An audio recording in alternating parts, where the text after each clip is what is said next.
સંસ્કારી નગરીમાં દારૂબંધીના દાવા પોકળ સાબિત થયા છે। સંસ્કારી નગરી વડોદરામાં દારૂબંધીના દાવા પોકળ સાબિત થયા, જેમાં ધોરણ 9ની વિદ્યાર્થીની સ્કૂલ બેગમાં દારૂની બોટલ લઈને આવી તો વિસ્કીની બોટલ કાઢી મિત્રોને બતાવી અન્ય વિદ્યાર્થીએ ફરિયાદ કરી હતી। તો સમા સાવલી રોડ પર આવેલી અંબે વિદ્યાલયની આ ઘટના સામે આવી છે। વિદ્યાર્થીની સ્કૂલ બેગમાં વિદેશી દારૂની બોટલ લઈને આવતા હોબાળો મચ્યો તો માત્ર ચર્ચાઓને પગલે વાત ફેલાઈ હોવાનું સ્કૂલ સત્તાવાળાનું નિવેદન સામે આવ્યું છે। સ્કૂલ બેગમાંથી બોટલ કાઢી અન્ય 3 વિદ્યાર્થીઓએ પણ હવામાં લહેરાવી હતી। વધુ વિગતો સાથે સંવાદદાતા નિલેશ બ્રહ્મભટ્ટ લાઈવ જોડાઈ ચૂક્યા છે। જી, સંસ્કારી નગરી વડોદરામાં દારૂબંધીના દાવા પોકળ સાબિત થયા છે। વિદ્યાર્થીની સ્કૂલ બેગમાં દારૂની બોટલ લઈને આવી છે, શું છે મામલો? સ્મિતા, વડોદરા શહેરને સંસ્કારી નગરી, કલા નગરી કહેવાય છે અને મહત્વની બાબત એ પણ છે કે ગુજરાત સરકારના ગૃહ રાજ્યમંત્રી હર્ષ સંઘવીનો પ્રભારી વિસ્તાર વડોદરા છે। વડોદરા શહેર જિલ્લો હર્ષ સંઘવીનો પ્રભારી મંત્રી તરીકે પણ કાર્ય કરી રહ્યા છે। ત્યારે જ વડોદરા શહેરમાં દારૂબંધીની વાતો પોકાર સાબિત થઈ છે। દારૂબંધીના કડક કાયદાના લીરે લીરા ઉડી ગયા છે। વાત છે વડોદરા શહેરના સમા સાવલી રોડ પર આવેલી અંબે વિદ્યાલયની। માતાના નામ પર શિક્ષણનો વેપલો કરતા સંચાલકોની શાળામાં વિદ્યાર્થીની 9મા ધોરણની વિદ્યાર્થીની બેગમાં દારૂની બોટલ લઈને આવી અને સ્ટેટ બોર્ડની બિલ્ડિંગમાં આ દારૂની બોટલ લહેરાવી પણ ખરી।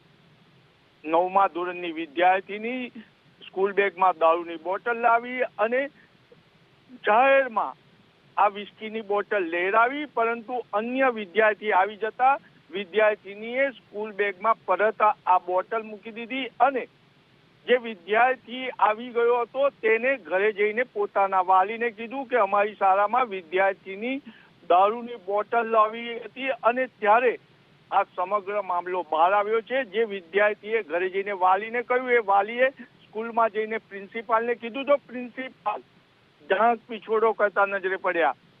આ અગાઉ પણ અંબે વિદ્યાલયમાં દારૂની બોટલ અને સિગરેટો મળી આવી હતી। ત્યારબાદ પણ શાળા સંચાલક હોય કે પ્રિન્સિપાલ હોય તે કડક થવાનું નામ નથી લેતા। એના લીધે જ વારંવાર આવા બનાવો બની રહ્યા છે તેવું સમા સાવલી રોડમાં વાલીઓ ચર્ચા કરી રહ્યા છે।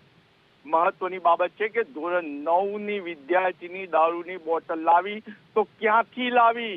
ગુજરાતમાં તો દારૂબંધીનો કડક કાયદો છે અને જ્યારે હર્ષ સંઘવીનો પ્રભારી વિસ્તાર હોય એમાં નાની વિદ્યાર્થીનીને દારૂ બોટલ મળતી હોય તો અન્ય તો ખુલ્લેઆમ વેચાતું જ હશે તેવું આજે સ્કૂલમાં પણ ચર્ચા થઈ રહી છે। મહત્વની બાબત છે કે જ્યારે વાલીએ સ્કૂલમાં જઈ અને પ્રિન્સિપાલને ફરિયાદ કરી ત્યારે પ્રિન્સિપાલે એવું કીધું કે અમે હાલ વિદ્યાર્થીનીને પરીક્ષા ચાલે છે ત્યાં સુધીમાં સ્કૂલમાં આવવાની મનાઈ ફરમાવી છે, પરંતુ આ બાબતે શાળા સંચાલકો કે પ્રિન્સિપાલે પોલીસમાં ફરિયાદ કેમ ના નોંધાવી કે શું શાળા સંચાલક કે પ્રિન્સિપાલે વિદ્યાર્થીના વાલીને બોલાવીને વિદ્યાર્થીની આ હરકત બાબતે કમ્પ્લેન કરી છે ખરી? સવાલ તો એવું અનેક ઉભા થાય છે, પરંતુ એની સાથે સાથે સંસ્કારી નગરીમાં ચર્ચા એ પણ છે કે અંબે વિદ્યાલયના શાળા સંચાલકોનું ખુદનું આચરણ ખરાબ છે અને અંબે વિદ્યાલયના સંચાલકો શિક્ષણનો વેપલો કરી રહ્યા છે। તેમને વિદ્યાર્થીઓના સંસ્કાર, સંસ્કૃતિ કે શિક્ષણ સાથે કોઈ લેવા દેવા નથી। એમને તો માત્ર ને માત્ર એમની ફી જોડે લેવા દેવા છે। અંબે વિદ્યાલયની બહાર 2 સિક્યુરિટી વાળા પણ બેસે છે, તો દારૂની બોટલ સ્કૂલમાં પ્રવેશી કેવી રીતના ગઈ? અને દારૂની બોટલ સ્કૂલમાં પ્રવેશી ગઈ તો વિદ્યાર્થીને જાહેરમાં લહેરાવી, એનો મતલબ કે અન્ય બાળકો પર પણ આની અસર પડે છે। આ ખૂબ ગંભીર બાબત છે। આનું સંજ્ઞાન પ્રભારી મંત્રી હર્ષ સંઘવીએ પણ લેવું જોઈએ અને પોલીસ કમિશનરે તાત્કાલિક શાળા સંચાલકોને બોલાવી અને એની તપાસ આરંભવી જોઈએ કે અન્ય શાળામાં અને કુમરી વયના બાળકો પર આની અસર ના પડે। હાલ તો શાળા સંચાલક અને પ્રિન્સિપાલે આ સમગ્ર બનાવ પર પડદો પાડી દીધો છે, પરંતુ મીડિયા અહેવાલ બાદ હવે વડોદરા શહેરની પોલીસ અને શાળા સંચાલક શું કાર્યવાહી કરે છે આમાં તો શિક્ષણ અધિકારીએ પણ હસ્તક્ષેપ કરવો પડે, કારણ કે આ શિક્ષણ જગત પર પણ અનેક સવાલો ઊભા થઈ રહ્યા છે. જી સ્મિતા. જે બિલકુલથી તમામ જાણકારી આપવા બદલ આપનો આભાર.